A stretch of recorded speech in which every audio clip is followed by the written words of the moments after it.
Hello दोस्तों, नमस्ते, प्रणाम। मैं ललिता मिश्रा अपने यूट्यूब चैनल पे आप सबका स्वागत करती हूँ। एक छोटा सा सोहर गीत सुनाऊंगी, कैसा लगा कमेंट में ज़रूर बताना। मचिया ही बैठी है सासू तो आखी आला लित भाई, आखी आला लित भाई हो। सासू बहुअर सारी चुनरिया तोहरी लाल चरवा कैसे धूमिले, चरवा कैसे धूमिले हो।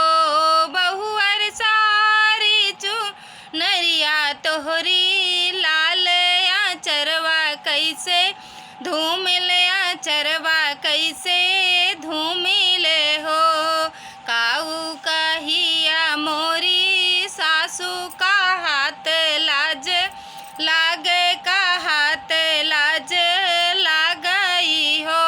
सासू बगिया के राजा भंवरवाया चरवा मोरे बिहसैया, चरवा मोरे बिहसाई हो। काऊ कहिया मोरी सासू का हाथ लाज लागई, का हाथ लाज लागई हो। सासू बगिया के राजा भंवरवाया चरवा मोरे बिहसैया, चरवा मोरे बिहसाई हो।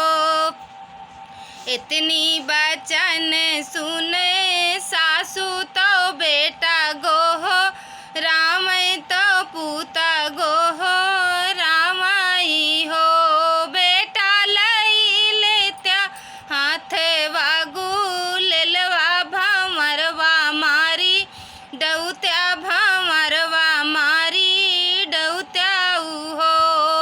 इतनी बचन सुने भंवरी तो राजा से रज कर